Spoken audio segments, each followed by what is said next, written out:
달빛처럼 포근한 옛 이야기, 월명야담입니다. 오늘도 건강과 웃음이 늘 함께 하시길 바랍니다. 구독과 좋아요로 함께 해주시면 더 많은 이야기를 들려드릴 수 있습니다. 자, 이제 달빛 같은 이야기 속으로 함께 걸어가 보겠습니다. 한겨울 눈보라가 몰아치는 날이었습니다. 하늘은 잿빛으로 흐렸고 찬바람은 뼈속까지 파고들었지요.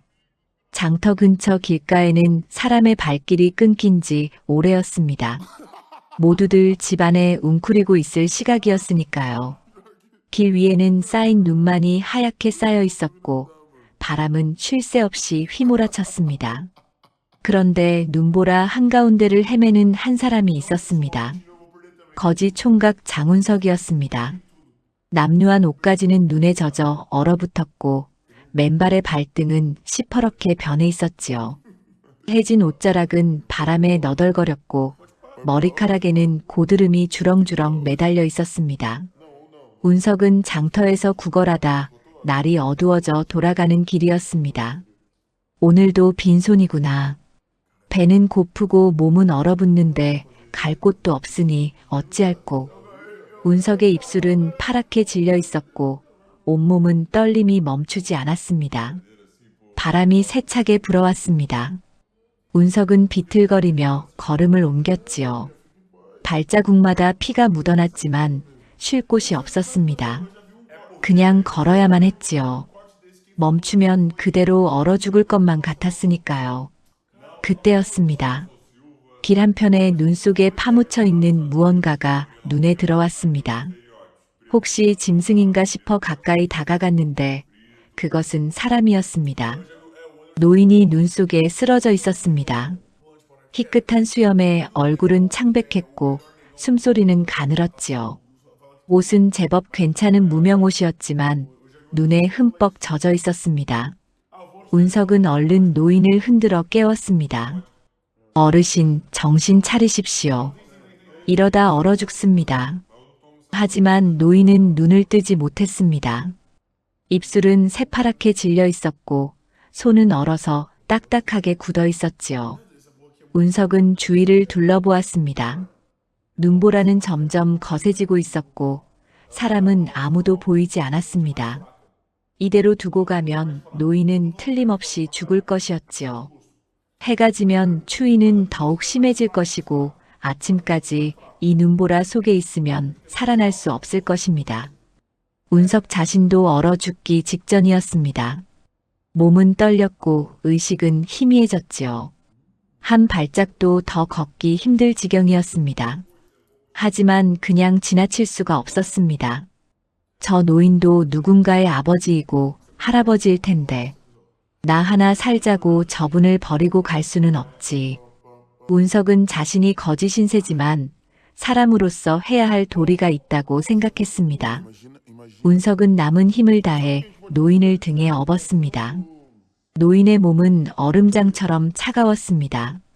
생각보다 무거웠지요. 운석은 비틀거리며 걸었습니다. 한 걸음 한 걸음이 천근만근 무거웠습니다. 무릎이 꺾이고 다리가 풀렸지만 멈출 수가 없었습니다.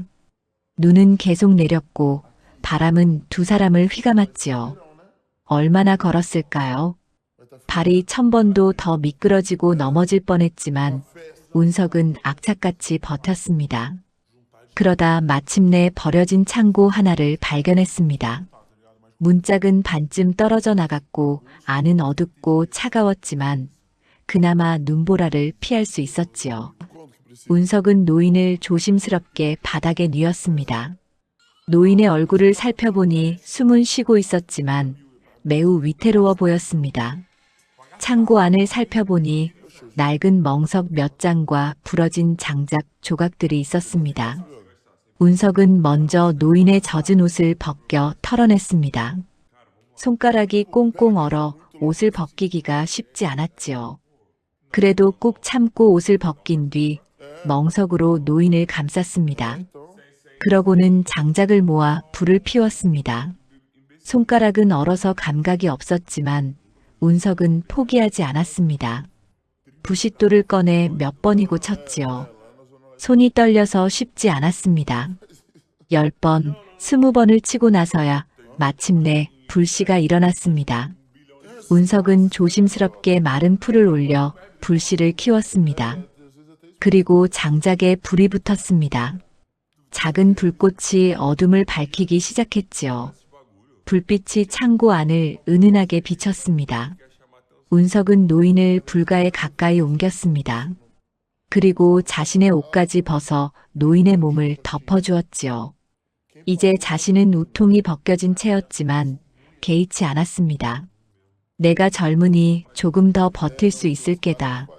어르신이 먼저 살아나셔야지.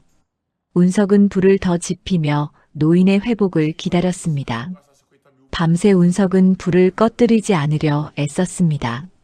장작이 떨어지면 밖에 나가 눈을 헤치고 나뭇가지를 주워왔지요. 얼어붙은 가지를 겨우 꺾어 가져왔습니다.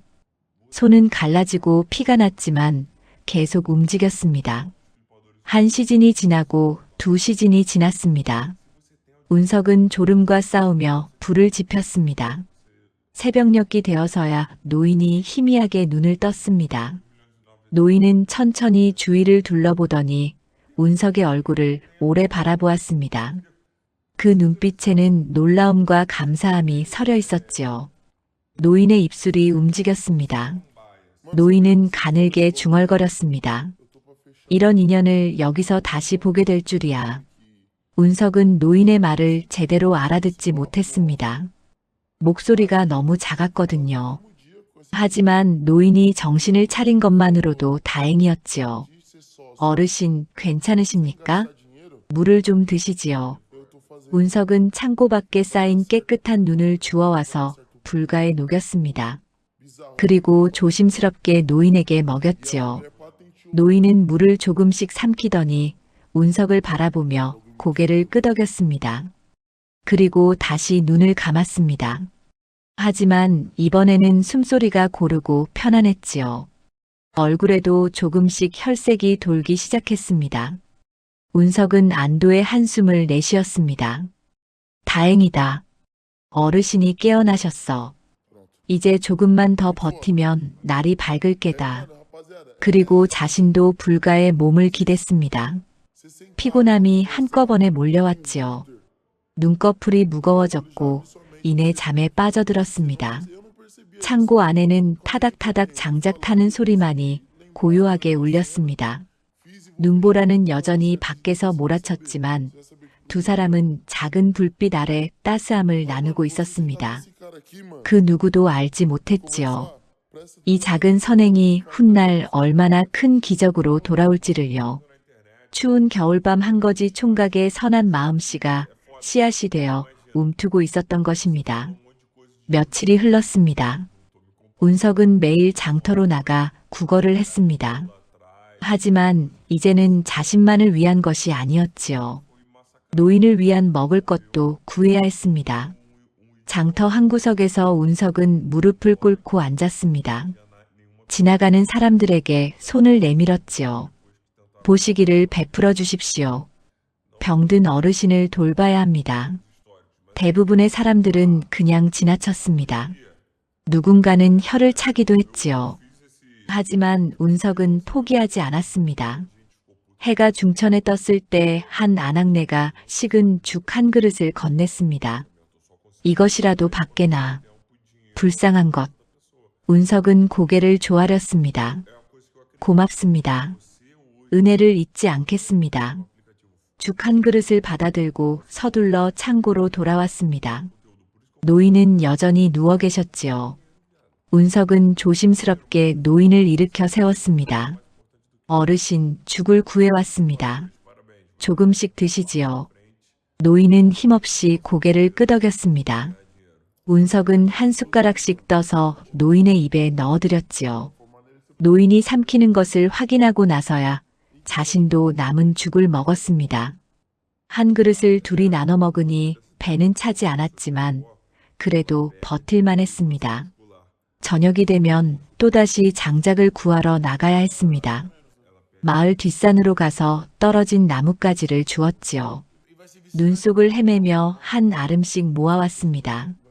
손은 동상에 걸려 퉁퉁 부어 올랐지만 참았습니다. 밤에 불을 피워야 노인이 살 수 있었으니까요. 밤마다 운석은 불을 지피며 노인을 지켰습니다. 노인의 이마에 손을 대보며 열이 내렸는지 확인했지요. 가끔 노인이 신음하며 뒤척이면 몸을 일으켜 세워주고 물을 먹였습니다. 운석 자신은 잠을 제대로 자지 못했습니다. 한시진 자고 일어나 불을 살피고 다시 잠들기를 반복했지요. 사흘째 되는 날이었습니다. 노인이 눈을 또렷하게 뜨고 주위를 둘러보았습니다. 의식이 돌아온 것이었지요. 노인은 운석을 바라보며 물었습니다. 그대가 나를 구해준 것이냐? 운석은 고개를 숙였습니다. 별일 아닙니다. 제가 할 수 있는 일을 했을 뿐입니다. 노인은 창고 안을 천천히 둘러보았습니다. 낡은 멍석, 타다 남은 장작, 빈죽 그릇, 그리고 동상에 걸린 운석의 손을 보았지요. 노인의 눈가가 붉어졌습니다. 그대는 자신도 굶주리고 얼어 죽을 지경인데 나를 살렸구나. 운석은 어색하게 웃었습니다. 저는 젊으니 괜찮습니다. 어르신께서 무사하시니 다행입니다. 노인은 한참을 말없이 운석을 바라보았습니다. 그러더니 천천히 입을 열었지요. 내 신분을 자세히 밝히기는 어렵지만 한 가지는 말할 수 있겠네. 예전에 큰 상단을 맡아 온 나라 장시를 떠돌던 몸이었지. 이제는 모든 것을 내려놓고 마지막 인연을 찾으러 다니는 중이네. 운석은 조용히 듣고 있었습니다. 노인의 목소리에는 깊은 울림이 있었지요. 노인은 계속 말했습니다. 세상을 떠돌며 많은 사람을 만났지. 권력 있는 자도 재물 많은 자도 보았네. 하지만 진정한 마음씨를 가진 이는 드물었어. 그대처럼 자신이 굶주리면서도 남을 구하는 이를 만나기란 쉽지 않지. 운석은 부끄러워 고개를 더 숙였습니다. 노인은 운석의 손을 꼭 잡았습니다. 동상에 걸려 부은 손이었지만 노인은 따뜻하게 감싸주었지요. 복은 추운 데서도 피어나는 법이네. 그 복을 잊지 말게. 운석은 노인의 말뜻을 제대로 알아듣지 못했습니다. 하지만 그 따뜻한 손길만은 느낄 수 있었지요. 지난 며칠간 지쳐있던 마음이 조금씩 녹아내리는 것 같았습니다. 그날 밤 노인은 자신의 옷자락을 찢어 운석의 손을 감싸주었습니다. 이렇게라도 해야 동상이 덜할 게야. 운석은 사양했습니다. 어르신 옷을 찢으시면 어찌합니까? 괜찮네. 그대가 나를 위해 헌신했는데 이 정도야 당연한 일이지. 두 사람은 불가에 나란히 앉았습니다. 노인이 물었습니다. 그대 이름이 무엇인가? 장운석이라 합니다. 운석이라. 좋은 이름이구나. 하늘에서 떨어진 돌처럼 귀한 인연이로세. 노인은 불꽃을 바라보며 말했습니다. 운석, 언젠가 그대에게 좋은 일이 있을 게야. 추운 겨울에 남을 위해 자신을 바친 그 마음이 헛되지 않을 것이네. 운석은 노인의 말을 듣고 있었습니다. 무슨 뜻인지는 정확히 알 수 없었지만 마음 한구석이 따뜻해졌지요. 지난 며칠간의 고생이 조금은 보람으로 느껴졌습니다. 창고 밖에서는 여전히 바람이 불고 있었습니다. 하지만 안에서는 두 사람이 작은 불꽃을 사이에 두고 서로를 의지하고 있었지요.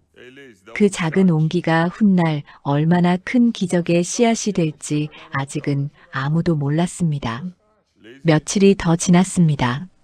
노인은 조금씩 기력을 되찾았고 이제는 스스로 일어나 앉을 수 있었지요. 운석은 여전히 매일 장터로 나가 구걸을 했습니다. 하지만 겨울 날씨는 점점 더 매서워졌고 사람들의 마음도 더욱 각박해졌습니다. 어느 날 오후였습니다. 운석은 장터 한 구석에서 추위에 떨고 있었습니다. 아침부터 아무것도 얻지 못한 채였지요. 배는 고팠고 손발은 얼어붙었습니다. 이대로는 안 되는데 어르신께 드릴 것도 구하지 못했어. 그때였습니다. 운석 앞으로 한 여인이 다가왔습니다. 20살 안팎으로 보이는 처자였지요. 옷차림은 소박했지만 깨끗했고 얼굴에는 온화한 빛이 서려 있었습니다. 여인은 운석을 내려다보며 조용히 물었습니다. 추운데 여기서 무엇을 하고 있는가? 운석은 고개를 들었습니다. 여인의 눈빛에는 동정이 아닌 진심 어린 걱정이 담겨 있었지요. 운석은 머뭇거리다 대답했습니다. 보시를 구하고 있습니다. 여인은 고개를 끄덕이더니 품에서 무언가를 꺼냈습니다. 하얀 보자기에 쌓인 떡 몇 개였지요. 여인은 그것을 운석 앞에 내밀었습니다. 춥지요? 이것이라도 드시지요. 운석은 손사래를 쳤습니다. 아닙니다. 제가 어찌 이런 것을 받겠습니까? 여인은 부드럽게 웃으며 말했습니다. 괜찮습니다. 집에서 만들어 온 것인데 혼자 먹기에는 많습니다. 나눠 먹으면 되지요. 운석은 여인의 눈을 바라보았습니다. 그 눈빛에는 거짓이 없었습니다. 진심으로 자신을 걱정하는 마음이 느껴졌지요. 운석은 조심스럽게 떡을 받았습니다. 고맙습니다. 은혜를 잊지 않겠습니다. 여인은 운석 옆에 자리를 잡고 앉았습니다. 추운 날씨였지만 여인은 개의치 않는 듯 했지요. 혼자 사는가? 아닙니다. 함께 계신 어르신이 한 분 계십니다. 그러한가? 그럼 그분께도 드려야겠구나. 여인은 자신의 떡 몇 개를 더 건넸습니다. 운석은 깊이 고개를 숙였습니다. 이렇게 따뜻한 마음을 가진 이가 있다니. 운석의 가슴이 뜨거워졌지요. 여인이 물었습니다. 이름이 무엇인가? 장운석이라 합니다. 나는 윤채아라 하오. 이 근처에 살고 있지요. 채아는 잠시 말을 멈추었다가 조심스럽게 물었습니다. 혹시 갈 곳이 없는가? 운석은 고개를 끄덕였습니다. 채아는 안타까운 표정을 지었지요. 추운 겨울에 참 고생이 많겠구나. 채아의 목소리에는 진심 어린 걱정이 담겨 있었습니다. 운석은 이런 대접을 받아본 적이 없었습니다. 사람들은 대부분 거지인 자신을 피하거나 무시했지요. 하지만 채아는 달랐습니다. 자신을 한 사람으로 대해주었습니다. 해가 기울기 시작했습니다. 채아가 일어서며 말했습니다. 이제 돌아가야겠구나. 몸 조심하게. 운석은 자리에서 일어나 깊이 절했습니다. 은혜 갚을 날이 있기를 바라겠습니다. 채아는 빙그레 웃으며 손을 흔들었습니다. 그리고 장터 사람들 사이로 사라졌지요. 운석은 한참을 그 자리에 서서 채아가 사라진 방향을 바라보았습니다. 운석은 떡을 소중히 품에 안고 창고로 돌아왔습니다. 노인은 불을 쬐고 있었지요. 운석이 떡을 내밀자 노인은 놀란 듯 물었습니다. 이것을 어디서 구했느냐? 한 처자께서 주셨습니다. 참 따뜻한 마음씨를 가진 분이었습니다. 노인은 떡을 한 입 베어 물며 고개를 끄덕였습니다. 그 처자의 마음씨도 귀하지만 그대의 마음 또한 귀하구나. 받은 떡을 혼자 먹지 않고 나누러 왔으니 말이야. 운석은 어색하게 웃었습니다. 당연한 일입니다. 두 사람은 떡을 나눠 먹으며 불을 쬐었습니다. 차가운 겨울이었지만 마음만은 따뜻했지요. 운석은 채아의 얼굴을 떠올렸습니다. 그 온화한 눈빛과 부드러운 미소가 마음에 남았습니다. 처음으로 누군가가 자신을 사람답게 대해준다는 느낌을 받았지요. 거지라서 천하게 여기지 않고 한 사람으로 보아준 그 마음이 고마웠습니다. 운석은 그날 밤 오랜만에 편안한 잠에 들었습니다. 그날 이후 운석은 가끔 장터에서 채아를 마주쳤습니다. 채아는 지나가다 보면 꼭 운석에게 말을 걸었지요. 안부를 묻고 먹을 것을 건네기도 했습니다. 그럴 때마다 운석의 마음은 따뜻해졌습니다. 세상은 여전히 차갑고 각박했지만 채아라는 사람을 알게 되면서 운석은 희망을 품게 되었습니다. 이렇게 따뜻한 마음을 가진 사람이 있다면 세상도 살만한 곳이구나. 운석은 그렇게 생각했습니다. 창고 안노인도 운석의 변화를 눈치챘습니다. 운석의 얼굴에 조금씩 생기가 돌기 시작했으니까요. 노인은 조용히 미소 지으며 지켜보았습니다. 좋은 인연이 찾아왔구나. 마을에는 최경문이라는 양반 도령이 살고 있었습니다. 최 씨 집안은 대대로 양반 행세를 해왔지만 실상은 몰락한 지 오래였지요. 하지만 경문은 여전히 자신이 양반이라는 것을 내세우며 마을 사람들을 업신여겼습니다. 경문은 25살의 청년이었습니다. 키는 훤칠했지만 얼굴에는 오만함이 가득했지요. 그는 날마다 마을을 활보하며 기세를 부렸습니다. 특히 자신보다 약한 이들에게는 더욱 가혹했습니다. 어느 날 경문은 장터에서 채아를 보았습니다. 채아는 몰락한 양반가의 딸이었지요. 집안이 기울어 살림은 궁했지만 얼굴은 고왔고 마음씨는 더욱 고봤습니다. 경문은 예전부터 채아를 탐내고 있었습니다. 경문이 채아에게 다가갔습니다. 채아는 경문을 보자 얼굴을 굳혔지요. 경문은 입가에 비웃음을 띠며 말했습니다. 낭자, 오늘도 혼자 장터에 나오셨소?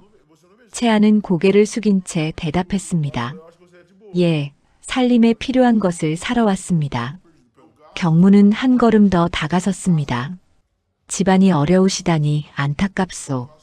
내가 도와드릴 수 있는데 어찌 생각하시오? 채아는 물러서며 말했습니다. 괜찮습니다. 저희는 스스로 해결할 수 있습니다. 경문의 얼굴이 일그러졌습니다. 거절당하는 것이 못마땅했던 것이지요. 몰락한 집안딸 주제에 언제까지 도도한 척할 것이오? 내 청을 받아들이는 것이 아가씨에게도 좋을 것이오. 채아는 고개를 들어 경문을 똑바로 바라보았습니다. 도령, 저는 그런 도움은 필요치 않습니다. 이만 물러가 주십시오. 경문의 눈빛이 차갑게 변했습니다. 마을 사람들이 지켜보는 앞에서 거절당한 것이 자존심 상했던 것이지요. 경문은 쏘아붙이듯 말했습니다. 좋소. 하지만 후회할 날이 올 것이오. 그리고 돌아서서 걸어가다 운석과 마주쳤습니다. 운석은 채아에게 가려던 참이었지요. 경문은 운석을 보자 얼굴을 찌푸렸습니다. 거지 주제에 감히 누구 앞에서 고개를 드느냐? 운석은 황급히 고개를 숙였습니다. 하지만 경문은 그냥 지나치지 않았습니다. 발로 운석의 가슴을 차버렸지요. 운석은 그대로 바닥에 넘어졌습니다. 너 같은 것은 사람도 아니다. 땅이나 보고 다녀라. 마을 사람들이 모여들었습니다. 하지만 아무도 말리지 않았지요. 경문은 양반이었고 운석은 거지였으니까요. 경문은 운석을 내려다보며 비웃었습니다. 채아가 달려왔습니다. 운석을 일으켜 세우려 했지요. 경문은 그 모습을 보고 더욱 화가 났습니다. 낭자가 감히 거지를 거들어 주시오? 그러니 나 같은 양반의 청을 거절하는 것이오? 채아는 경문을 똑바로 바라보며 말했습니다. 최 도령은 양반이라 하시지만 사람을 사람으로 대하지 않으시는군요. 진정한 양반이라면 약한 이를 함부로 대하지 않을 것입니다. 경문의 얼굴이 불그락푸르락 변했습니다. 마을 사람들 앞에서 망신을 당한 것이지요. 경문은 이를 갈며 말했습니다. 좋소. 두고 보시오. 경문은 휙 돌아서서 가버렸습니다. 채아는 운석을 부축해 일으켜 세웠지요. 운석의 옷은 흙투성이었고 입가에는 피가 맺혀 있었습니다. 괜찮은가? 운석은 고개를 끄덕였습니다. 괜찮습니다. 저는 익숙합니다. 채아는 안타까운 표정을 지었습니다. 미안하오. 내 때문에 더 화를 당한 것 같소. 아닙니다. 아씨께서 저를 일으켜 주신 것만으로도 감사합니다. 채아는 품에서 수건을 꺼내 운석의 입가를 닦아주었습니다. 운석은 깜짝 놀라 물러섰지요. 아씨, 안 됩니다. 제가 더러워집니다. 채아는 부드럽게 웃으며 말했습니다. 사람이 어찌 더럽다 할 수 있겠소. 장총각은 누구보다 귀한 분이요. 운석의 가슴이 뜨거워졌습니다. 태어나서 처음으로 누군가에게 귀한 사람이라는 말을 들었지요. 눈시울이 뜨거워졌지만 참았습니다. 아씨의 은혜를 잊지 않겠습니다. 채아는 고개를 저었습니다. 은혜랄 것까지야. 당연한 일을 했을 뿐이요. 두 사람은 장터를 나와 각자의 길로 향했습니다. 운석은 창고로 돌아가는 길 내내 채아의 말을 떠올렸습니다. 누구보다 귀한 분이라는 그 말이 가슴에 남았지요. 창고에 도착했을 때 노인이 운석을 보고 놀랐습니다. 무슨 일이냐? 얼굴에 상처가 있구나. 운석은 있었던 일을 말했습니다. 노인은 조용히 듣고 있다가 말했습니다. 그 처자는 진정으로 귀한 마음을 가진 이로구나. 그리고 그대 또한 그러하네. 저는 아무것도 아닙니다. 아니야. 그대는 자신을 지킬 수 있는 사람이 될 것이네. 그리고 언젠가는 그 처자를 지킬 수 있는 사람이 될 게야. 운석은 노인의 말뜻을 이해하지 못했습니다. 하지만 마음속 깊은 곳에서 무언가가 움트고 있었습니다. 무엇이 되어서든 채아를 지키고 싶다는 마음이었지요. 밤이 깊었습니다. 운석은 불을 쬐며 생각했습니다. 언젠가 당당하게 채아 옆에 설 수 있는 사람이 되고 싶다고. 그날의 굴욕이 운석의 마음속에 새로운 다짐을 새겨 넣었습니다. 며칠이 더 흘렀습니다. 노인의 몸은 많이 회복되었습니다. 이제는 창고 안을 걸어 다닐 수 있을 정도였지요. 운석은 여전히 낮이면 장터로 나가고 밤이면 돌아와 노인과 함께 지냈습니다. 어느 날 저녁이었습니다. 운석은 평소보다 일찍 창고로 돌아왔습니다. 장터에서 떡을 얻었는데 노인과 함께 나눠 먹고 싶었던 것이지요. 하지만 창고 문을 열었을 때 운석은 얼어붙었습니다. 노인이 보이지 않았습니다. 창고 안은 텅 비어 있었지요. 운석은 급히 주위를 둘러보았습니다. 혹시 밖에 나가셨나 싶어 창고 밖도 살펴봤습니다. 하지만 노인은 어디에도 없었습니다. 바닥에는 낡은 다포 한 벌이 가지런히 놓여 있었습니다. 그리고 그 위에 작은 쪽지가 하나 놓여 있었지요.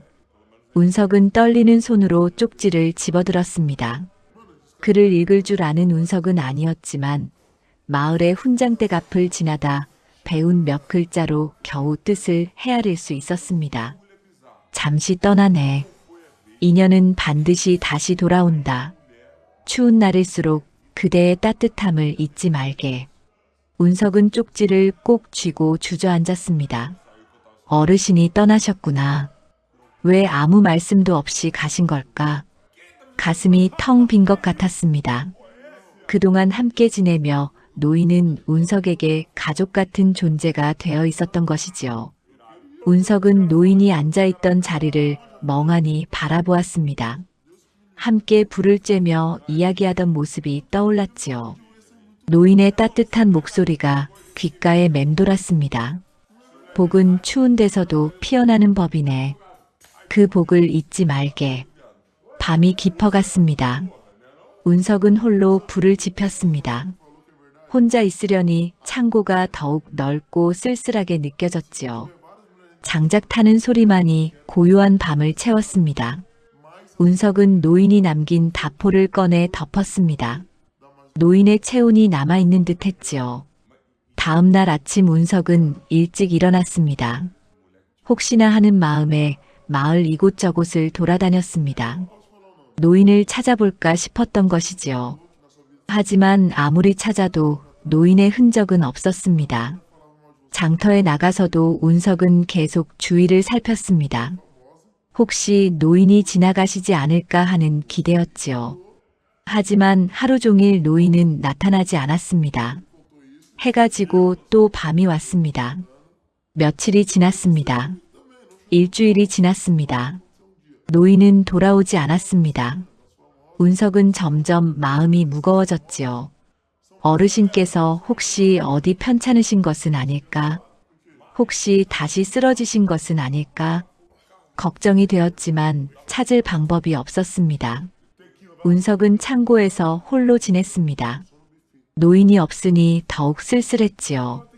밤이면 혼자 불을 쬐며 노인과 나눴던 이야기를 떠올렸습니다. 노인의 따뜻한 말씀들이 가슴에 남아 있었지요. 추위는 점점 더 심해졌습니다. 운석은 여전히 매일 장터로 나갔습니다. 하지만 이제는 혼자였습니다. 노인과 함께 나눠 먹을 음식을 구할 필요가 없어졌지요. 그것이 더 슬펐습니다. 어느 날 운석은 채아를 마주쳤습니다. 채아는 운석의 얼굴을 보고 걱정스러운 표정을 지었지요. 무슨 일이 있었소? 안색이 좋지 않소. 운석은 잠시 망설이다 대답했습니다. 함께 지내던 어르신께서 떠나셨습니다. 채아는 놀란 듯 물었습니다. 돌아가셨단 말이오? 아닙니다. 그냥 어디론가 가셨습니다. 흔적도 없이 말입니다. 채아는 안타까운 표정을 지었습니다. 많이 외로우시겠구나. 운석은 고개를 끄덕였습니다. 채아는 잠시 생각하다 말했습니다. 혹시 필요한 것이 있으면 말하시오. 도울 수 있는 일이 있다면 돕고 싶소. 운석은 고개를 저었습니다. 괜찮습니다. 아씨께서 이렇게 걱정해 주시는 것만으로도 감사합니다. 채아는 품에서 주머니 하나를 꺼냈습니다. 안에는 콩과 쌀이 조금 들어 있었지요. 이것이라도 받으시오. 죽을 끓여 드시면 몸이라도 따뜻해질 것이오. 운석은 사양하려 했지만 채아의 진심 어린 눈빛을 보고 받을 수밖에 없었습니다. 은혜를 어찌 갚아야 할지 모르겠습니다. 갚을 것까지야. 힘든 일이 있을 때 서로 돕는 것이 사람의 도리 아니겠소. 운석은 깊이 고개를 숙였습니다. 채아는 조용히 미소 지으며 자리를 떠났지요. 그날 밤 운석은 창고에서 죽을 끓였습니다. 채아가 준 콩과 쌀로 만든 죽이었지요.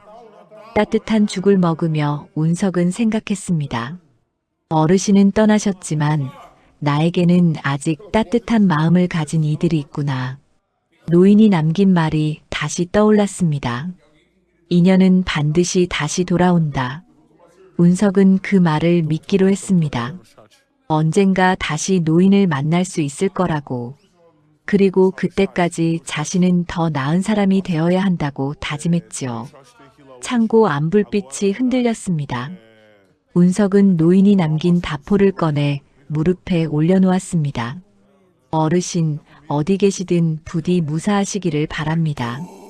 그리고 약속하신 대로 언젠가 다시 만날 수 있기를 바랍니다. 밖에서는 바람이 불었습니다. 하지만 운석의 마음에는 작은 희망의 불씨가 타오르고 있었습니다. 노인과의 인연이 끝난 것이 아니라 잠시 멈춰 있을 뿐이라고 믿었던 것이지요. 평온해 보이던 나날은 오래가지 않았습니다. 노인이 떠난 지 보름쯤 지났을 때였습니다. 운석은 장터에서 심상치 않은 소문을 들었지요. 최도령이 윤씨 댁에 사람을 보냈다더군. 또 그 집 낭자한테 혼인 들라고 조르는 모양이야. 빚 문제로 압박을 넣는다는 소문도 있던데. 운석은 가슴이 철렁 내려앉았습니다. 채아에게 무슨 일이 생긴 것일까? 운석은 급히 채아의 집으로 향했습니다. 채아의 집은 마을 끝자락에 있는 낡은 초가였지요. 집 앞에 다다르자 안에서 큰 소리가 들려왔습니다. 경문의 목소리였습니다. 어르신, 빚을 갚을 수 없으면 따님을 내게 주시오. 그러면 빚은 없던 일로 하겠소. 채아 아버지의 떨리는 목소리가 들렸습니다. 최도령, 제발 사정을 봐주십시오. 조금만 시간을 주시면 갚겠습니다. 경문이 비웃었습니다. 이미 몇 달째 미루고 있지 않소? 더 이상은 기다릴 수 없소. 오늘 당장 결정을 내리시오. 채아의 목소리가 들렸습니다. 저는 최도령께 갈 수 없습니다. 다른 방법을 찾겠습니다. 경문의 목소리가 차갑게 변했습니다. 다른 방법이라니? 몰락한 양반가에 무슨 방법이 있단 말이오? 운석은 더 이상 참을 수 없었습니다.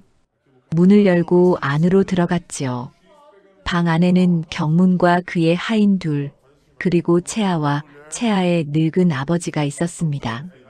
경문은 운석을 보자 얼굴을 찌푸렸습니다. 거지 주제에 남의 집에 함부로 들어오다니. 당장 나가지 못할까? 운석은 고개를 숙이며 말했습니다. 최도령, 제발 사정을 봐주십시오. 윤씨 댁은 어려운 형편입니다. 경문이 코웃음을 쳤습니다. 내가 무슨 상관이냐? 내 분수나 알고 있거라. 경문은 하인들에게 눈짓했습니다. 하인들이 운석을 끌어내려 했지요. 운석은 버텼습니다. 아씨를 놔두고 어디로 데려가시려 하십니까? 경문의 얼굴이 일그러졌습니다. 감히 거지 주제에 나를 막아? 경문은 운석의 얼굴을 주먹으로 내리쳤습니다. 운석은 바닥에 쓰러졌지요. 하지만 다시 일어났습니다. 채아를 지켜야 한다는 생각뿐이었습니다. 경문은 분노에 차서 운석을 발로 차기 시작했습니다. 한 번, 두 번, 세 번. 운석은 온몸이 아팠지만 일어서려 했습니다. 피가 입가로 흘러내렸지요. 채아가 운석 앞을 막아섰습니다. 그만하십시오. 최도령, 이러시면 안 됩니다. 경문은 채아를 밀쳐냈습니다. 비키시오. 이 천한 놈에게 버릇을 가르쳐줘야겠소.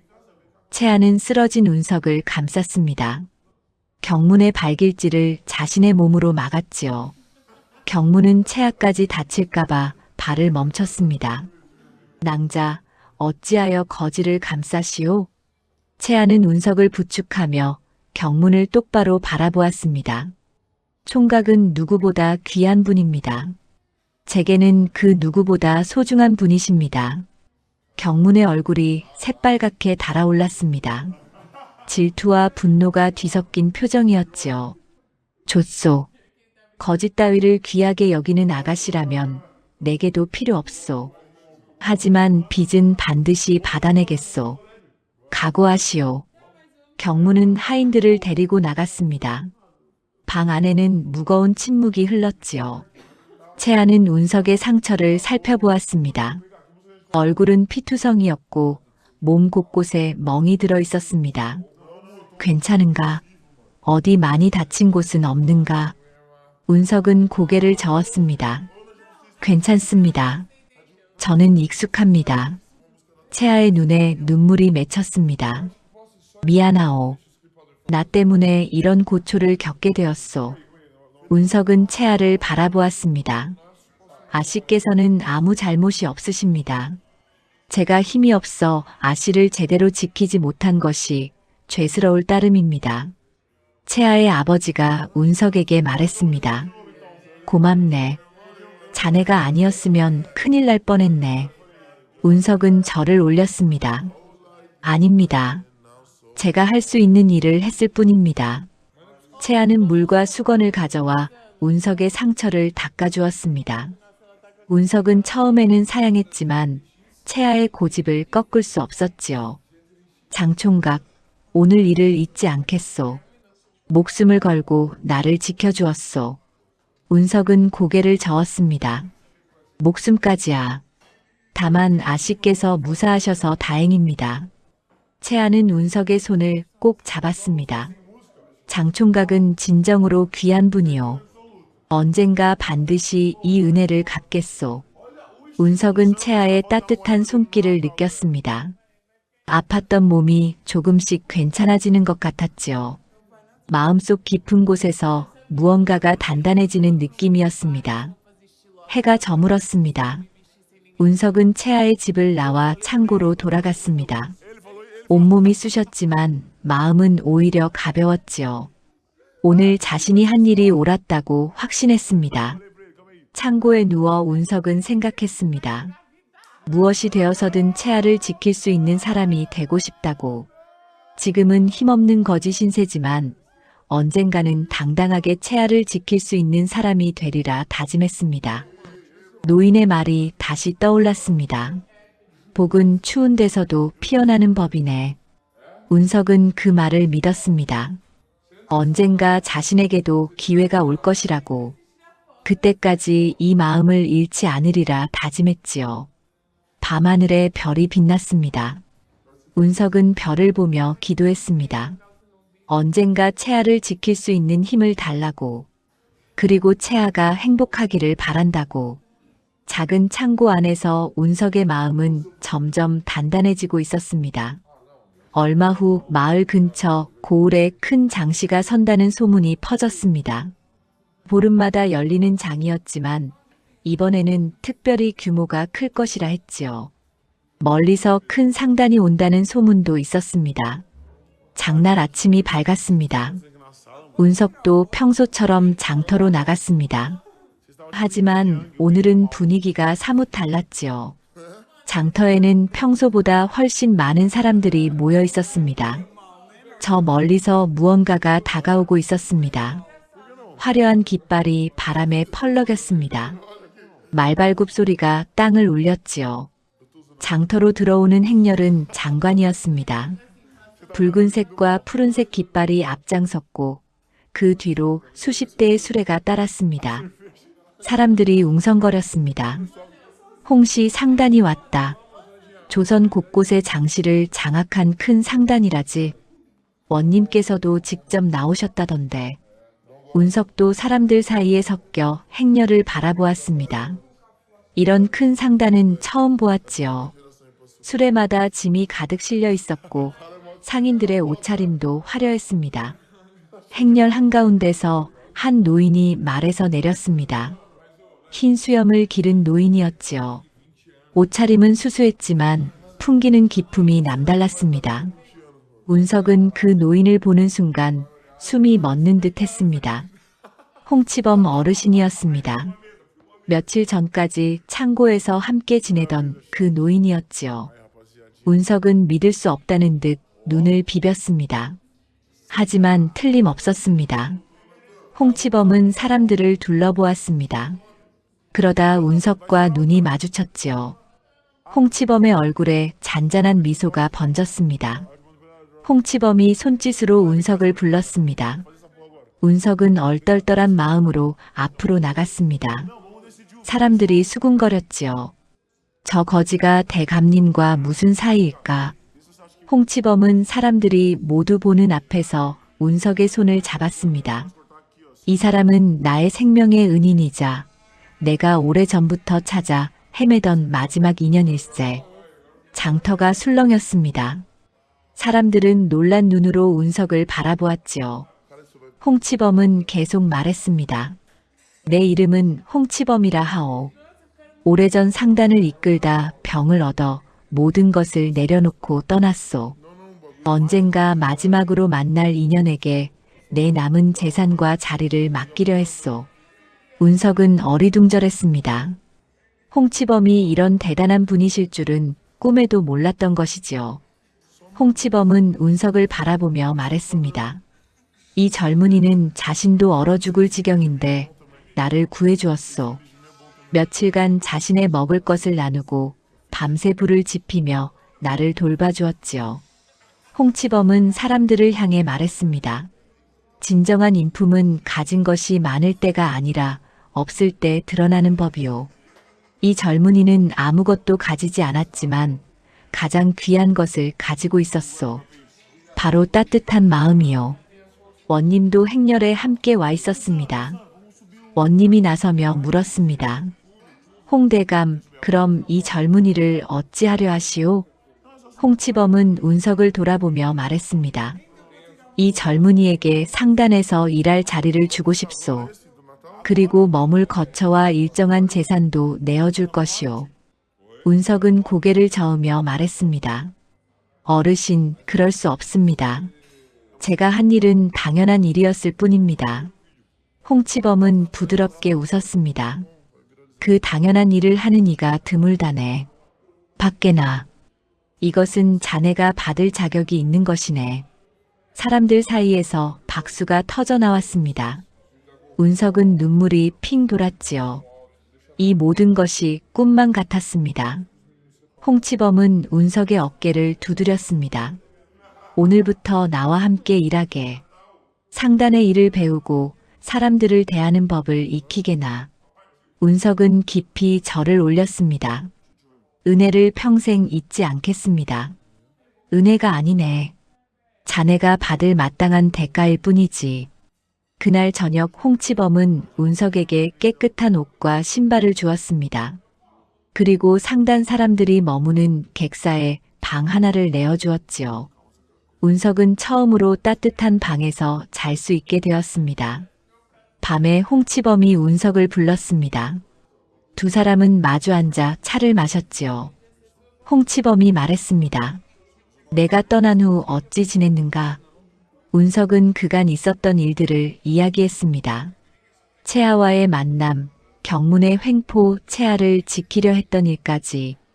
홍치범은 조용히 듣고 있다가 말했습니다. 그 처자는 귀한 인연일세. 잘 지키게나. 하지만 저는 아무것도 가지지 못했습니다. 어찌 아씨를 지킬 수 있겠습니까? 홍치범은 미소 지었습니다. 이제는 다르지 않은가. 자네에게는 이제 자리가 있고 배울 기회가 있네.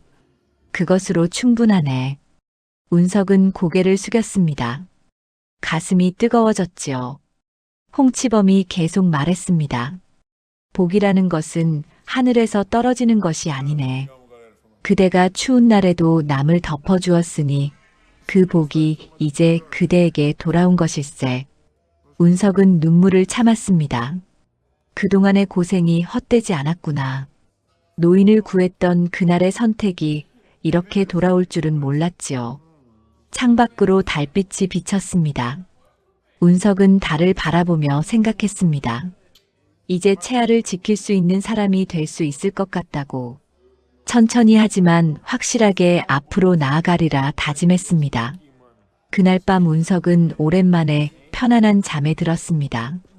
더 이상 추위에 떨지 않아도 되는 따뜻한 방에서였지요. 눈보라치던 그날의 선택이 이렇게 기적 같은 변화를 가져올 줄 누가 알았겠습니까? 운석이 상단에 들어간 소식은 삽시간에 마을에 퍼졌습니다. 사람들은 놀라움을 금치 못했지요. 어제까지 거지였던 자가 하루아침에 큰 상단의 일원이 되다니 말입니다. 가장 놀란 사람은 최경문이었습니다. 경문은 소식을 듣고 믿을 수 없다는 표정을 지었지요. 자신이 그토록 천하게 여기던 거지가 홍대방의 은인이라니. 경문은 급히 홍치범을 찾아갔습니다. 객사에서 홍치범은 경문을 맞이했습니다. 경문은 허리를 굽히며 말했습니다. 홍 대감님께 문안드립니다. 소인은 이 고을 최씨 가문의 최경문이라 합니다. 홍치범은 차를 마시며 경문을 바라보았습니다. 무슨 일로 찾아왔는가? 경문은 애써 웃으며 말했습니다. 대방님께서 장운석이라는 자를 거두셨다 들었습니다. 그 자와 소인은 오래전부터 아는 사이입니다. 혹시 소인도 상단 일을 거둘 수 있을지 여쭈러 왔습니다. 홍치범은 잔을 내려놓았습니다. 운석과 아는 사이라 했는가? 그러합니다. 허허. 바로 그때 운석이 방으로 들어왔습니다. 깨끗한 옷을 입은 운석의 모습은 예전과 사뭇 달랐지요. 운석은 경문을 보자 표정이 굳어졌습니다. 홍치범이 운석에게 물었습니다. 운석, 이 사람을 아는가? 운석은 잠시 망설이다 대답했습니다. 예, 압니다. 어떤 사이인가? 운석은 경문을 바라보았습니다. 경문의 얼굴에는 식은땀이 맺혀 있었지요. 운석은 조용히 말했습니다. 예전에 저를 괴롭히던 분입니다. 발로 차고 욕을 하셨지요. 경문의 얼굴이 새하얗게 질렸습니다. 홍치범의 눈빛이 차갑게 변했습니다. 그러했는가? 홍치범은 자리에서 일어났습니다. 최도령, 듣자 하니 마을에서 횡포를 일삼는다던데 사실인가? 경무는 황급히 고개를 저었습니다. 아닙니다. 오해입니다. 오해라. 그럼 윤씨 댁의 빚을 빌미로 딸을 강제로 데려가려 한 것도 오해인가? 경무는 입을 다물었습니다. 이미 소문이 다 퍼진 모양이었지요. 홍치범은 단호하게 말했습니다. 나가보시게. 자네 같은 이와는 함께 일할 수 없네. 경무는 부들부들 떨며 말했습니다. 대방님, 제발 한 번만 기회를 주십시오. 기회는 스스로 만드는 것이네. 남을 괴롭히며 만든 기회는 진정한 기회가 아니지.